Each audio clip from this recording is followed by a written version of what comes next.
Biasanya banyak kajiannya. Maju aja, Bu. Maju satu sap boleh. Ya, yang di depan maju, nggak apa-apa, biar yang belakang ikutin. Silakan. Maju.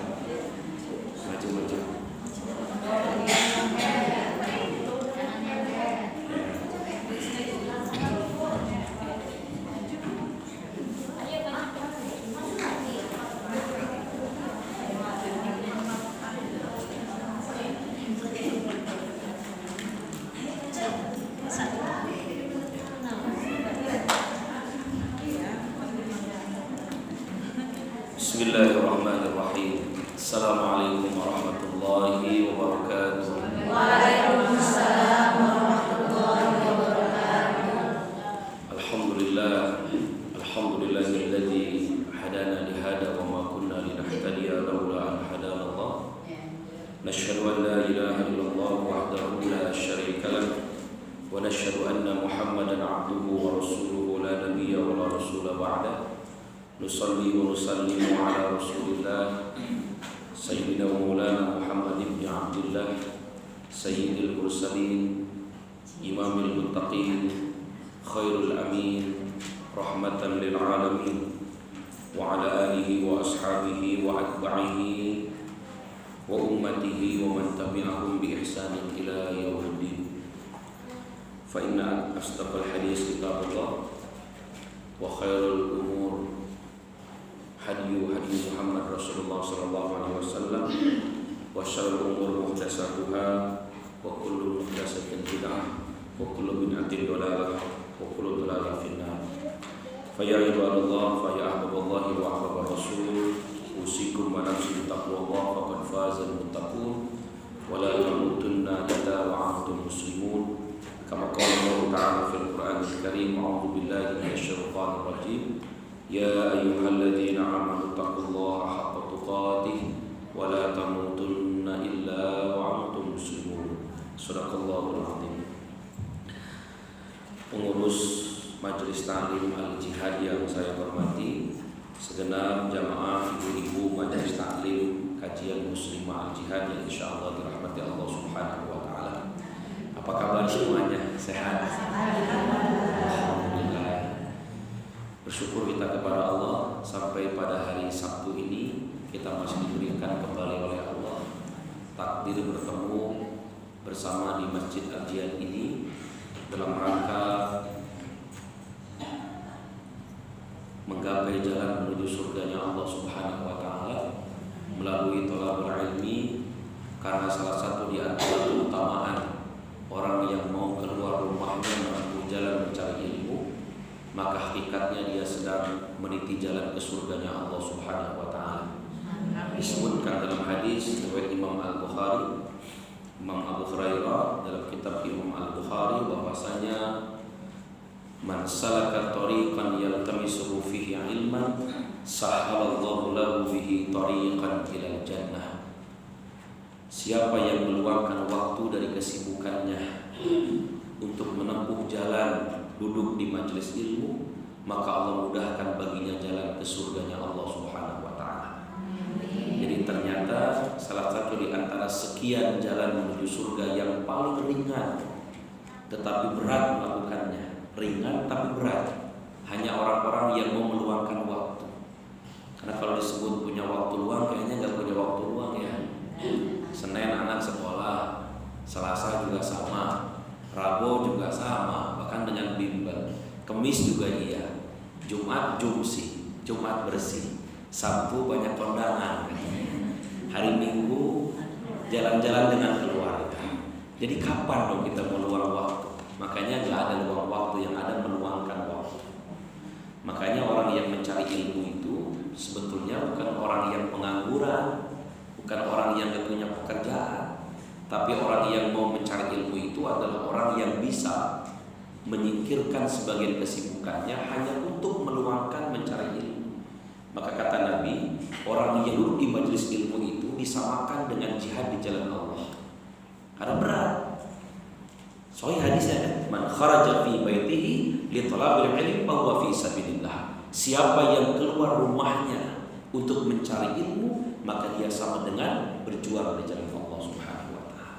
Maka di antara sekian orang yang tahu tentang kajian di subuh pagi ini, alhamdulillah ibu-ibu yang diringankan kakinya oleh Allah, dilembutkan hatinya, bisa meluangkan waktunya duduk di majelis ini, ketahuilah selamat, kita semua diberikan jaminan oleh Allah sedang meniti jalan ke surganya Allah Subhanahu wa taala. Dan yang paling dahsyat, Al-Quran menginformasikan dengan kita salah satu di antara amal saleh yang paling dicintai oleh Allah itu adalah bertafaqquh fiddin, mencari ilmu. Yang kalau bisa, kata Allah, ada sebagian kecil di antara kalian yang bisa meluangkan waktunya. Walaupun mencari ilmu itu hukumnya adalah fardhu ain, tapi ketika mencari ilmu agama ini bisa menjadi fardu kifayah yang mewakili suami dan anak kita. Disebutkan di Quran di At-Taubah 22 itu. Wa ma kana al-mu'minuna liyaghfiru kaffah falawla nafara min kulli firqatin minhum ta'ifah liyatafaqahu fid din wa liyundiru qaumahum idza raja'u ilaihim la'allahum yahdharun. Wa ma kana al-mu'minun, dan tidak sepantasnya orang-orang beriman itu liyaghfiru kaffah, untuk semuanya mencari dunia keseluruhannya. Falaula nafara min kulli firqatin minhum ta'ifah, kenapa tidak ada sebagian kecil dari keluargamu itu untuk mengusung waktu apa? Liyatafaqahu fiddin, untuk datang mempelajari ilmu agama. Jadi kalau sekarang suami sedang sibuk, anak sedang sibuk, mungkin juga saudara sedang sibuk, ada satulah yang bisa meluangkan waktu untuk mencari ilmu agama.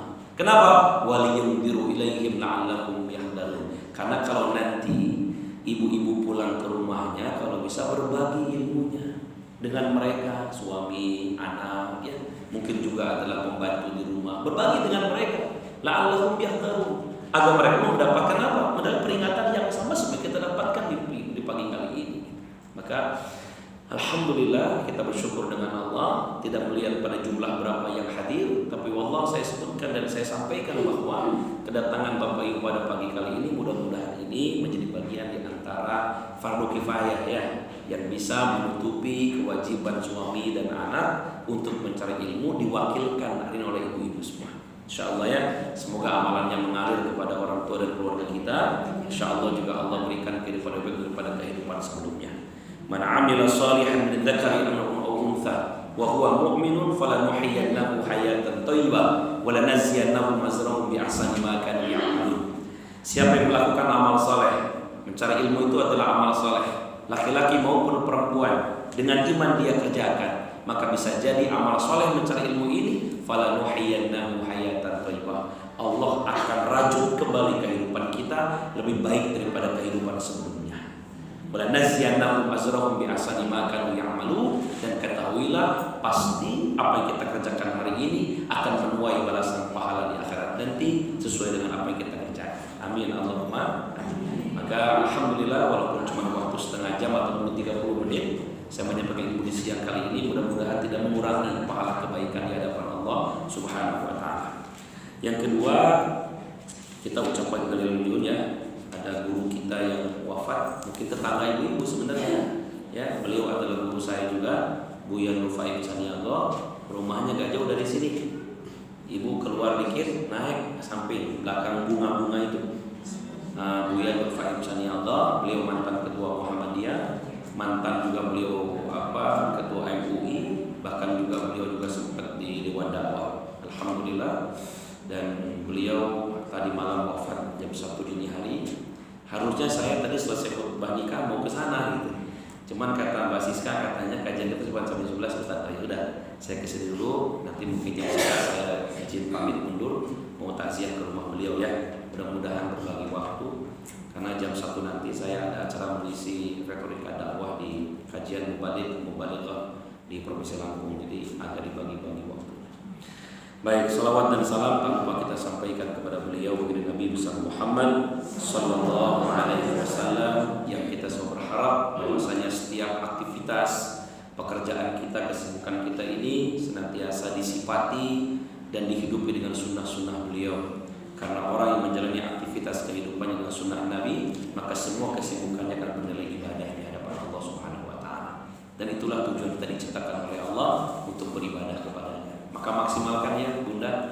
Semua pekerjaan kita dari mulai tidurnya sampai bangunnya, makannya, apalagi bermuamalahnya, berdagangnya, mendidiknya, bahkan mungkin sampai kepada hal-hal yang terkecil itu pakai sunnah-sunnah Nabi agar semua detak-detik nafas kita itu punya nilai ibadah karena jadi dengan sunnah Nabi Muhammad SAW.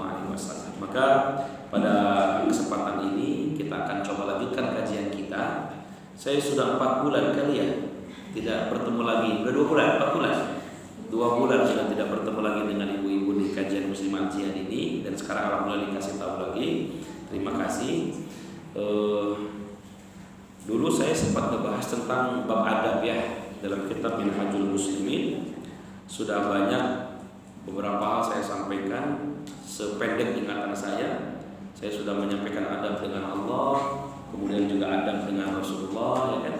Nah sekarang kita coba masuk kepada ruang muamalah ya. Akan kita bahas tentang adabul aqli wasyarab, adab makan dan minum. Ya, apa Bu? Adab makan dan minum. Mungkin Bapak Ibu nanya dengan saya, Ustaz, makan aja diatur, minum aja ya. Dalam Islam itu begitu.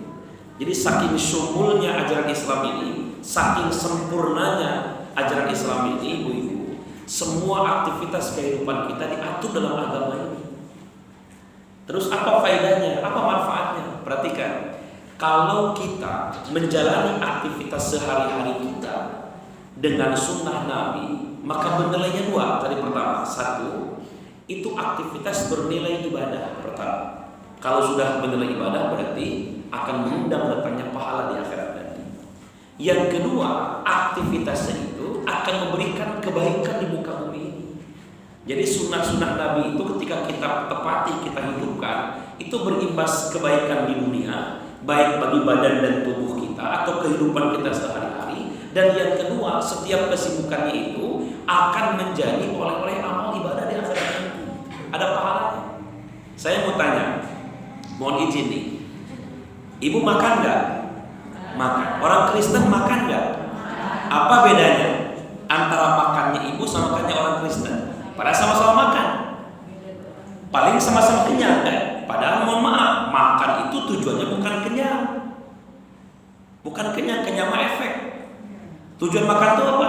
Biar sehat, ya kan? Biar punya tenaga. Dengan tenaga itu bisa muqarrabah, mendekatkan dengan Allah, bisa ibadah, bisa berbuat, bisa menikmati apa yang Allah berikan dengan bukan kenyang. Kalau cuma kenyang, mohon maaf, hewan juga makan dia kenyang. Anjing makan nggak? Makan. Kenyang nggak? Kenyang. Ibu makan nggak? Kenyang nggak? Apa bedanya ibu sama anjing? Ayo coba. Iya kan? Saya mau tanya yang kedua, orang non muslim tidur nggak? Ibu tidur nggak? Apa beda tidur dengan tidur kita? Sama.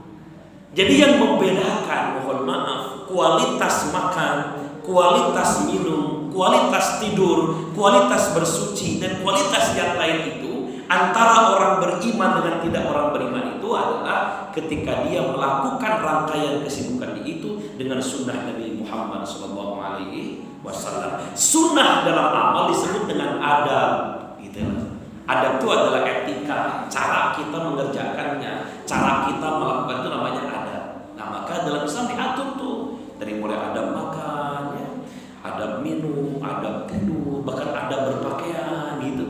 Bahkan adab bersuci, adab mendidik anak, adab bertamu, adab sapar, gitu. Bahkan mungkin adab memenuhi undangan. Nah ini kita sudah sekarang masuk nih ke ruang muamalah, ya. Maka tolong diingatkan lagi biar saya nggak sibuk ya. Karena berulang kali diingetin saya sibuk terus, masya Allah nggak sempat. Harusnya mungkin kalau kita sudah kajian 6 bulan, ini sudah masuk adab yang lain nih. Ini kita baru adab makan dulu ya. Hari ini kita akan baca adab makan, dan saya melihat kayaknya adab makan nggak cukup 1 kali nih. Jadi malah 3 kali nih, karena banyak betul yang mesti kita lakukan dan mesti kita pahami dan lakukan dalam setiap amalan kita. Baik. Jadi Bapak Ibu jamaah rahimakumullah, makan ini dalam Islam bukan tujuan. Ya, bukan tujuan, tapi makan ini adalah sebagai bagian di antara cara kita agar kita bisa sehat, kemudian ada energi dan bisa ibadah. Itu tujuannya. Jadi bukan kenyang makan itu, bukan itu. Karena ada juga orang yang mohon maaf gitu ya, makannya kenyang belum tentu ibadah. Makanya coba lihat Bunda, kenapa doanya makan itu bukan Allahumma kenyangkan saya, tapi doanya apa? Allahumma barik lana fima razaqtana wa qina adzabannar. Apa hubungannya coba? Ya Allah, berikanlah kami keberkahan dari rezeki yang Kau berikan dan jauhkan kami dari siksa api neraka. Apa hubungannya antara makan dengan dijauhkan dari api neraka? Berarti coba, gara-gara orang salah makan, dua kemungkinannya. Satu, Allah cabut keberkahan dalam hidupnya. Dan yang kedua, bisa jadi dengan makan itu bukan malah masuk ke dalam surga, malah masuk ke dalam nerakanya Allah. Makan yang salah, cara makan yang salah itu menjadi penghalang kita masuk ke dalam surga, bahkan terancam dengan nerakanya Allah Subhanahu wa taala.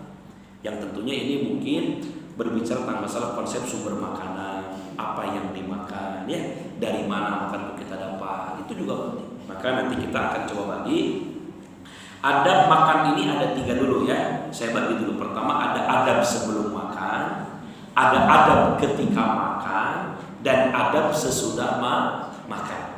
Nah, jadi rangkaian melakukannya ada 3. Jadi adab sebelum makan, adab ketika makan, dan adab sesudah makan. Ya kan? Nah, kemudian juga poin berikutnya ada 2 lagi. Satu adalah adab makannya, yang kedua adab terhadap makanannya. Ya kan? Nah, salah satu di antara tanda umat Nabi, kata Nabi itu, nahnu qaumun la na'kulu hatta najua wa idza akalna hatta fala nashba. Kata Nabi, umatku itu dia tidak akan makan sebelum dia lapar, dan kalaupun makan gak sampai kenyang. Itu umat Nabi. Kalau kita makan kadang-kadang lapar gak lapar ngemil, udah kenyang masih belum berhenti. Ya kan, apalagi kalau makan bakso ya kan, udah pedas masih nambah lagi ya kan. Apalagi pola makan yang masya Allah gitu ya. Jadi bahkan mungkin ada orang tuh gara-gara makan bisa berantem. Ya, ada nggak orang gara-gara makan bisa berantem? Anak-anak kita ya, kalau makannya gak lebih berantem dia. Adanya ngamuk sama kakaknya, kakaknya nggak mau disuruh sama adanya kan gitu. Nah ini mesti diajarkan adab-adab ini. Maka sebetulnya mohon maaf, bicara adab makan ini sebetulnya pelajaran anak TK Bu. Tapi kenapa tidak? Siapa tahu dengan ini kita bisa mengajar anak-anak kita gitu. Kan kewajiban ibu ini kan mengajar anak-anak kita. Karena hari ini mohon maaf, anak kita itu gak bisa makan kalau gak sampai nonton YouTube. Bener gak? Ada gak di sini anaknya begitu? Anak siapa itu? Ya anak kita gitu ya, bener gitu. Anak tuh gak makan kalau gak sambil nonton HP. Anak tuh gak makan kalau gak sambil dia disuapin, diikutin sama emaknya gitu. Anak tuh gak makan kalau gak makanannya harus enak, begitu ya. Bahkan banyak anak yang sekarang pilihan, kalau gak Kentucky gak mau makan, kalau KFC gak mau makan, kalau nggak Hokben nggak mau makan. Padahal dulu masya Allah kita diajarkan sama orang tua kita makan apa yang diberi sama orang tua. Karena saya yakin nggak ada orang tua ngasih makanan yang nggak baik sama anaknya. Iya kan? Itu juga penting. Nah ternyata selera makan itu Bapak Ibu tidak hanya kepada jenis makanan, tapi ternyata ada pola yang mesti ibu-ibu hadirkan ketika makan sama anak-anak, sehingga muncul selera itu. Bahkan mungkin boleh jadi mohon maaf, ketika masak juga mungkin ada adab yang mesti ibu lakukan. Siti Maryam itu dalam riwayat ketika dia menyusui putranya, siapa putra Siti Maryam? Isa, Nabi ya.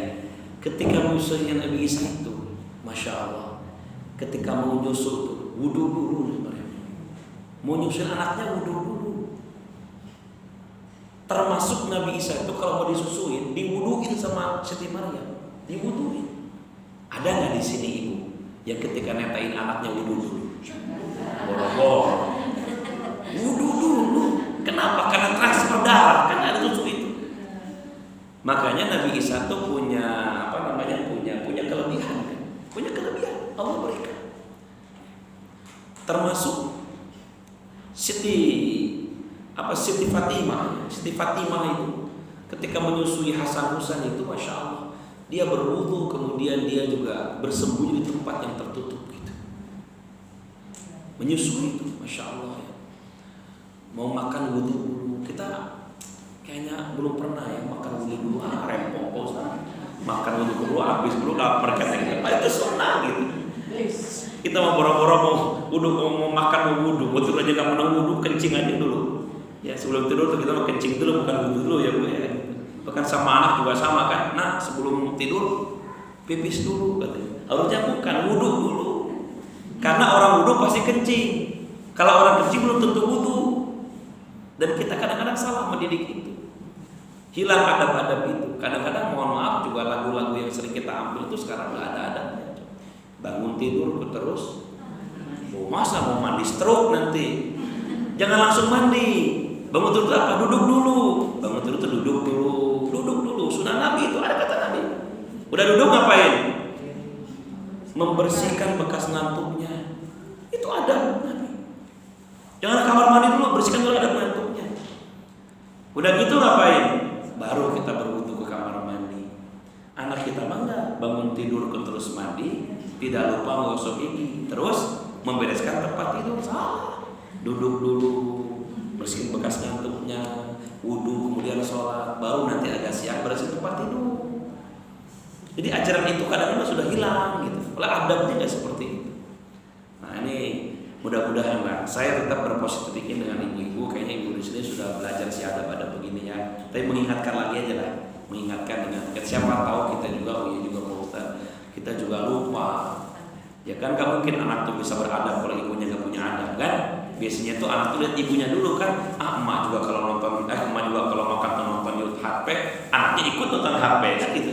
Jadi itu kan turun temurun tuh gitu. Maka adabnya dari sini ya. Baik.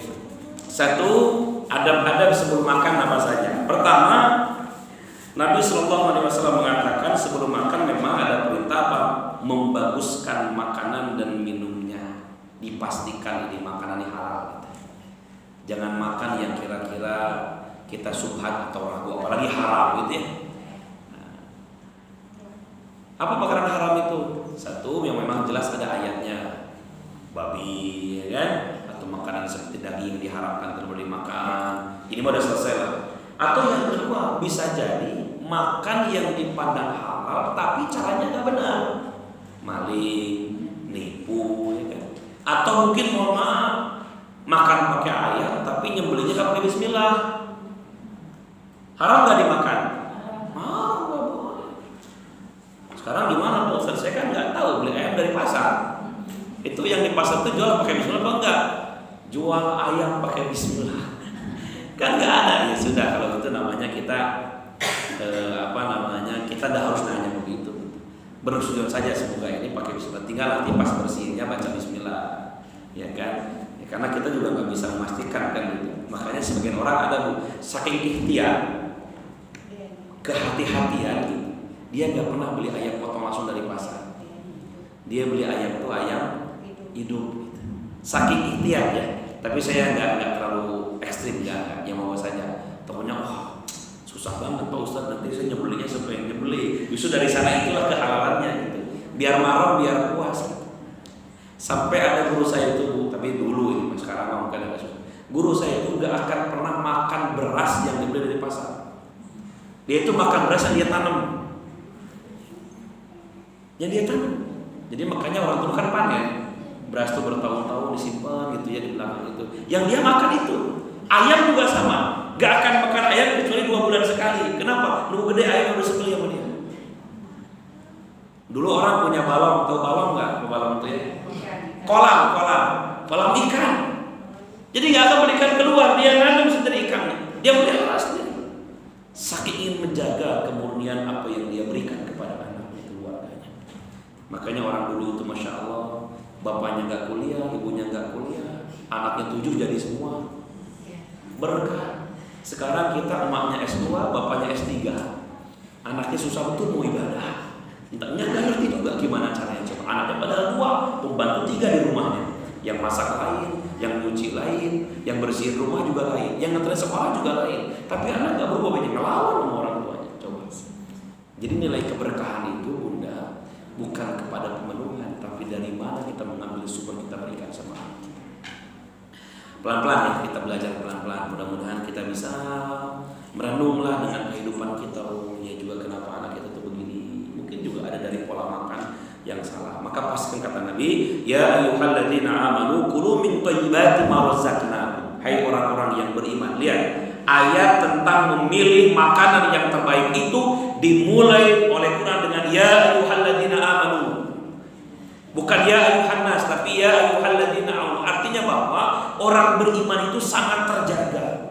Kalau kau merasa beriman kepada Allah, kulu min thayyibati ma razaqnakum. Kalau makanlah makanan yang baik dari apa yang kamu berikan. Berarti ada kan makanan yang tidak baik. Jadi orang beriman itu mustahil terpikir dalam dirinya untuk mencari yang haram. Nggak mungkin, karena dia beriman gitu. Makanya bukan asal makan gitu loh. Makanya kenapa ada puasa ya seminggu 2 kali. Maksudnya biar mengatur kadar kekuatan badan kita. Jangan makan terus gitu. Berpuasa gitu. Hai orang-orang yang beriman, makanlah oleh kalian makanan yang terbaik kami berikan. Berarti ada makanan yang tidak baik yang tidak boleh kita makan. Nah ini tolong yang pertama, baguskan makanan dan minuman. Makanan itu bagus ada 2 ya, cara mendapatkannya dan kualitas makanannya. Ya kan, gua kalau nanti bicara sama dokter tuh ahli gizi begitu ya, mana makanan yang pas. Jangan zalim. Udah tahu punya asam urat, jangan makan kacang-kacangan.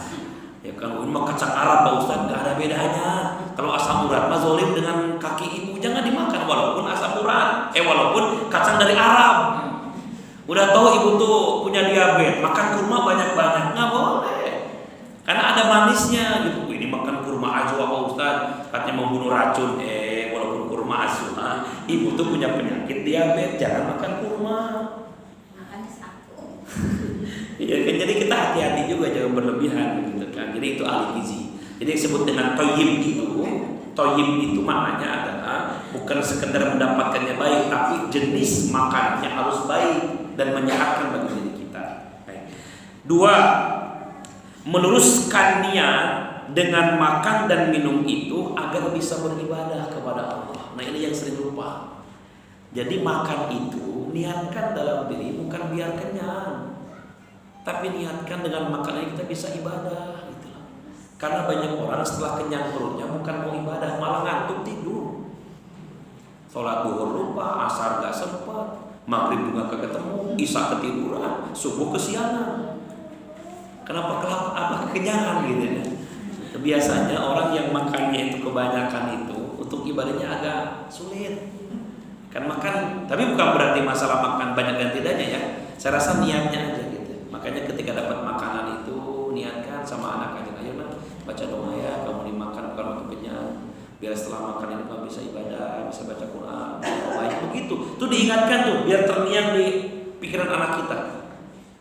Kita ini orang tua kadang-kadang kalau ngasih makan sama anak tuh biar dia makannya banyak, biar cepat gendut, cepat gede. Bukan itu. Hilangkan hati ibu sama anak tuh begitu, jangan gitu. Ayo nak nih habisin nak. Ditambah lagi sayurnya. Biar gendut kamu. Salah. Ibu ketika kasih makan sama apa?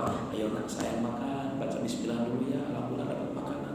Nah kalau bisa kamu lihat karena selesai makanan kamu bisa ibadah, rajin belajarnya. Itu yang anak kita sampaikan. Bukan biar cepat gendut, cepat sehat.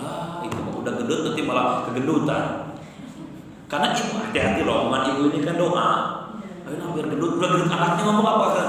Nah kamu gendut betul, kurusin badan kamu. Katanya kan dulu ibu yang ngasih makan biar gendut, sekarang suruh kurus. Jadi yang benar yang mana tuh? Coba.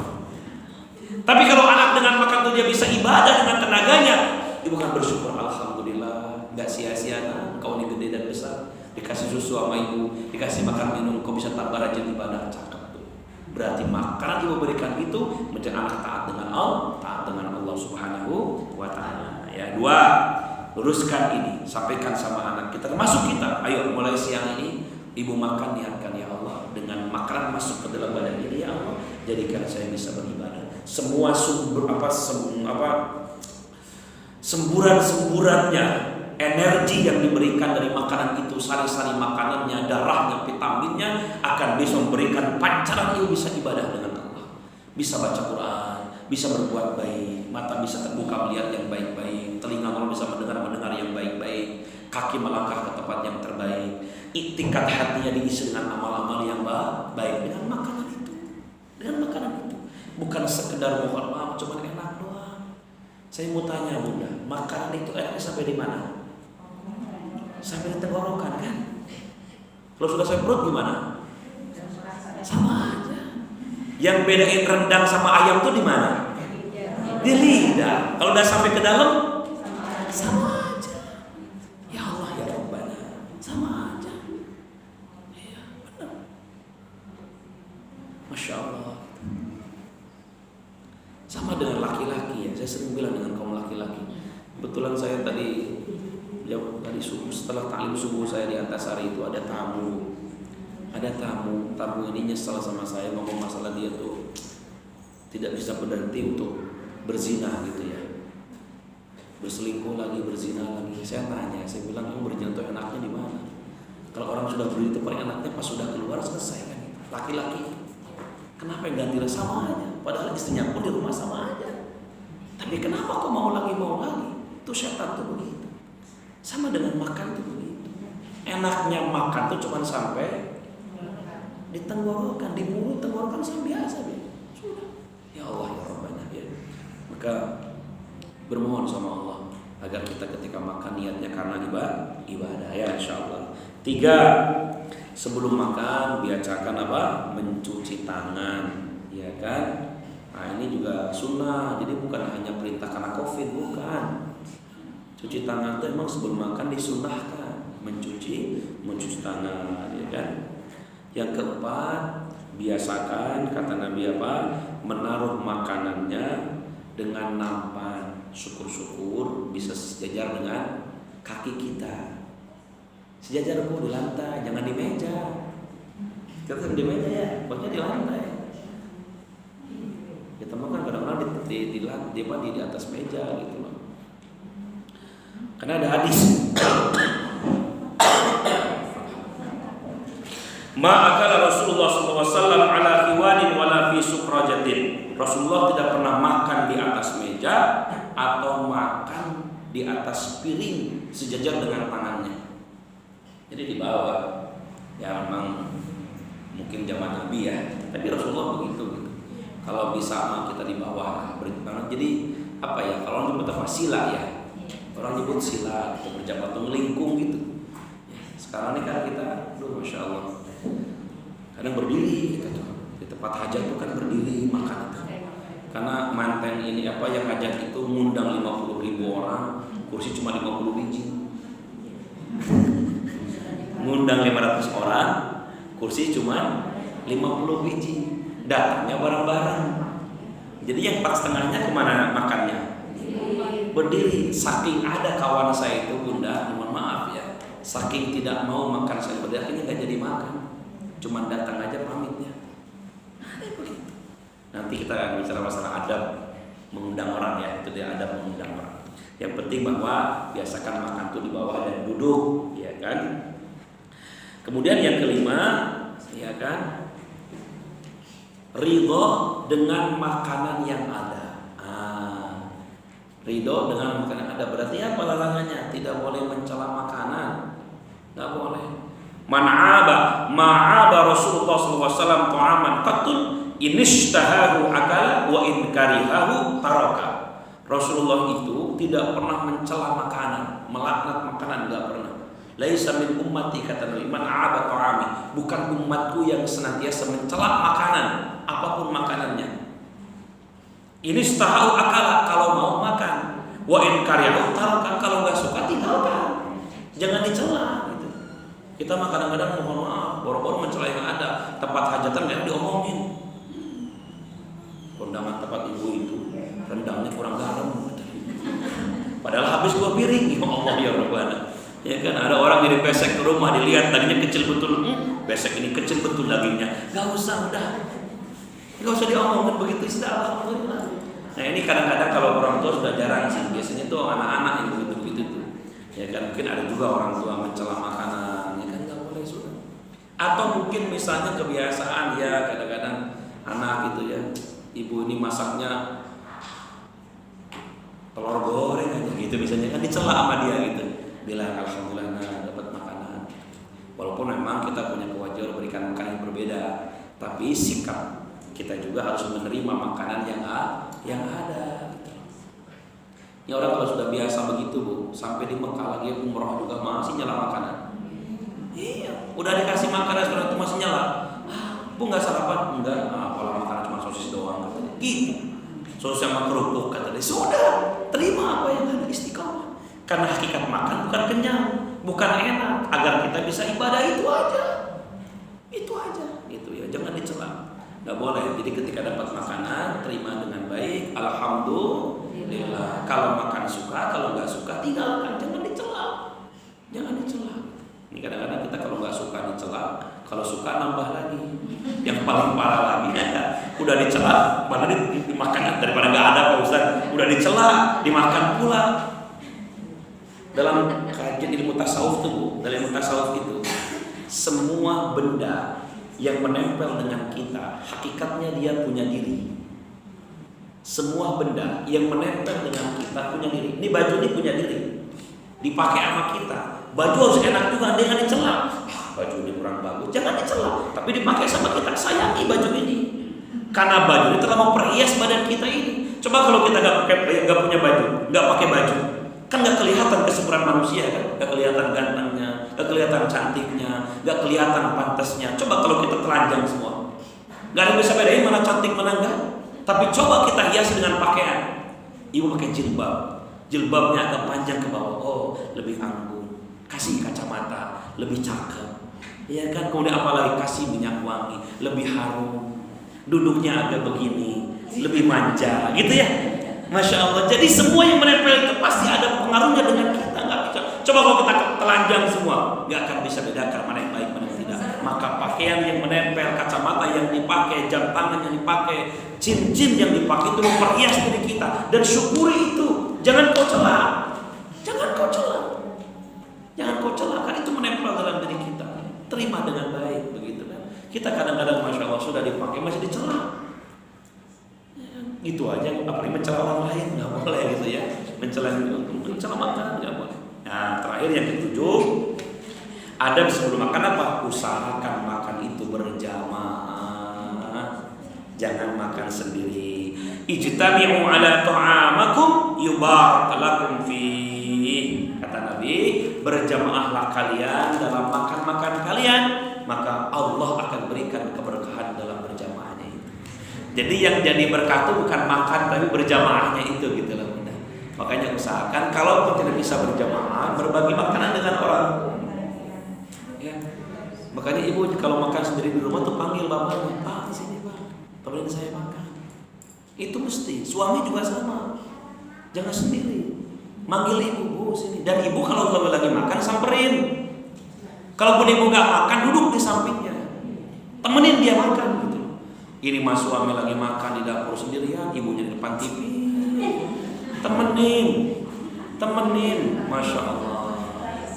Saya laki-laki ya, saya cerita dengan ibu. Saya laki-laki, paling senang laki-laki itu ditemenin bu, paling senang gitu. Mau makan, mau minum, ditemenin walaupun ibunya nggak makan.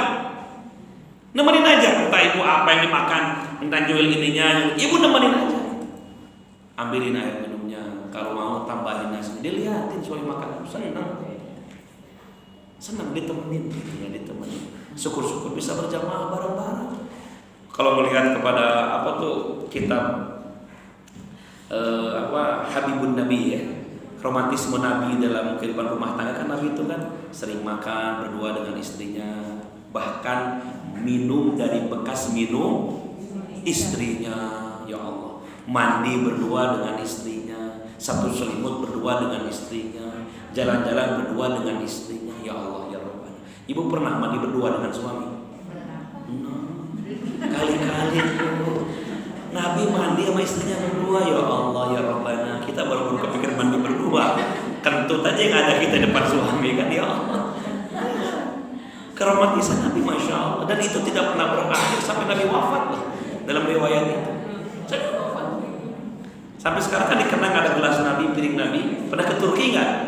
Di Turki itu di Topkapi ada tuh piring Nabi, gelas Nabi, baju Nabi, selimut Nabi. Kenapa di Turki, Ustaz? Karena dulu Turki pernah menjajah Arab Saudi.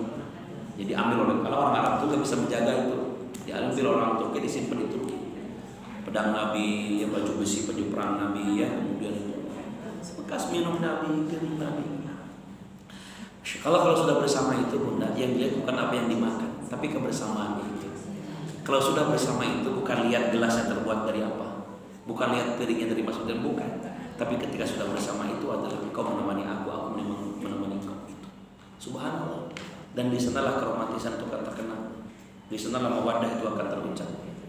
Dan rahmah itu akan terjalin. Bukan kepada berapa mas kawinnya, bukan berapa yang kau berikan tiap bulan wahai suami, tapi kebersamaan. Ya, dari makan aja jadi ibadah kalau berjamaah. Apalagi kalau bareng sama anak-anak, berjamaah. Orang tua kita dulu tuh pasti itu berjamaah sama anak. Maka di jadwal makan itu pagi jam berapa yang anak bisa, suami bisa. Siang jam berapa yang anak bisa. Kita sekarang nggak bisa karena sekolah kan. Sore itu makan tuh berjamaah, ya Allah ya Rabbana. Ijtami'u ala ta'amakum yubarak lakum bih. Berjamaah dalam makan. Kenapa? Karena orang yang berjamaah dalam makan, Allah akan berikan keberkahan dalam makanannya. Ya kan, makanya makanan itu, Bunda, 2 orang untuk makan bisa cukup untuk bertiga, ya. Jatah bertiga cukup berempat, ya. Jatah berlima cukup berenam. Karena berjamaah. Namanya berjamaah itu walaupun kurang cukup aja. Jadi keberkahan. Nah, ini mungkin adab sebelum makan. Insyaallah bulan depan nanti adab ketika makan. Ya, sampai nanti adab setelah makan. Hati-hati. Karena syaitan itu, Bunda, lihat, syaitan itu bisa masuk kepada seseorang salah satunya lewat makan. Kata Nabi, siapa yang tidak baca bismillah ketika makannya, yang makan adalah syaitan. Makanlah syaitan. Saya punya kawan, Bunda, hafal Quran 30 juz. Satu hari murojaahnya 5 kali. Bayangin coba, hafal Quran 30 juz, satu hari murojaahnya 5 kali. Jadi gak punya dia kesibukan hanya baca Quran tiap hari. Satu kali kesurupan orang ini. Kesurupan, masuk setan ke dalam diri jin. Masya Allah, ketika itu kesurupan dia ngamuk-ngamuk. Kemudian saya tanya, kamu kok bisa masuk ke dalam orang ini? Apa jin itu ngomong? Orang ini hafal Quran 30 juz, tiap waktu murojaah. Terus kenapa bisa masuk? Saya mencari kapan bisa masuk ke dalam orang ini. Kapan kau masuknya? Saya masuk ketika orang ini pas makan pakai tangan kiri dan berdiri. Jadi ketika dia makan pakai tangan kiri berdiri, masuk tuh setan lewat sana. Bayangin coba, berapa kali kita makan sering berdiri hari ini. Makanya sering bawanya emosi, marah, jengkel, iri, dengki. Memang gak kesurupan, cuman karakter kita, bawaannya jiwa kita gak tenang, gak nyaman. Jangan-jangan mohon maaf, itu setan dan iblis masuk lewat makan kita yang salah atau pola makan yang tidak baik. Maka begitulah Nabi mengatur makan dalam kehidupan kita. Maka Bunda harus mau diatur dengan sunnah Nabi ini. Ayo, sebelum makan siapkan makanan itu yang terbaik, ya. Dihidangkan di tempat yang terbaik, melihat makanannya. Jangan kalah sama orang non-muslim, Bunda. Pernah nggak Bunda makan sampingnya orang Kristen? Pernah lihat nggak? Saya pernah tuh makan sampingnya orang Kristen, kawan, tapi dia makan padang, sampingnya orang Kristen. Ya Allah ya Allah, kalah umat Islam. Padahal itu sunnah di umat Islam adanya, tapi mereka menjalankannya. Lihat kalau makan, Bunda, ini makanan datang. Dilihat dulu sama dia. Sudah lihat apa? Dia begini. Itu orang Kristen. Masa kita orang Muslim tidak begini? Lihat dulu makanan itu. Kita baru aja datang makan langsung. Nggak bismillah dulu. Ya Allah ya Rabbana. Hilang sunnah itu. Makanya udah makan apa? Udah apa? Coba. Kan hilang gitu konsep makan itu. Kenapa? Karena tadi terburu-buru. Setan yang makannya udah kenyang, bukan tahu baik mau ibadah, malah ngantuk, malas, sholat terlambat, bekerja jadi nggak mau, ibadah jadi malas. Kenapa? Makanan yang masuk tapi setan pun ikut dalam karakter badannya. Astagfirullah. Alhamdulillah, mudah-mudahan besok-besok nggak seperti itu ya. Cukup ya Bunda, itu dulu ya. Itu sudah jam 11 lebih 19, kita lagi mau zuhur. Insyaallah lain waktu kita akan sambung kembali. Saya itu sambung keberapa sih Bu Siska? Kedua atau ketiga? Kok berubah-ubah terus saya ya? Jadi tapi kadang-kadang memang hari-hari ini saya ada sibuk ke Mekah Bunda. Jadi sekarang kan haram umrah sudah buka lagi. Jadi alhamdulillah harus nikmat. Saya selesai pandemi ini sudah 6 kali berangkat ke haram. Pandemi kemarin saya berangkat, haji berangkat, setelah haji saya berangkat. Ini baru pulang kemarin tanggal 26 nih bulan tanggal 23 bulan lagi. Jadi sayangnya waktunya kadang nggak tepat terus dengan pengajian di Al-Jian ini gitu. Nanti insya Allah saya akan dengan baik biar silaturahmi kita terus tersambung ya Bunda ya. Yang mau umroh sekarang sudah terbuka umrohnya. Bunda udah enak lagi ya. Kan 2 tahun kemarin sempat terhalang tuh. Nah, yang umroh sudah terbuka, monggo silakan. Ya kan, manfaatkan waktu dan kesempatan sebelum ini terjadi lagi waktu di mana kita tidak bisa masjidil haram. Subhanakallahumma rabbana wa bihamdika asyhadu an la ilaha illa anta astaghfiruka wa atubu ilaik. Walhamdulillahirabbil alamin. Assalamualaikum warahmatullahi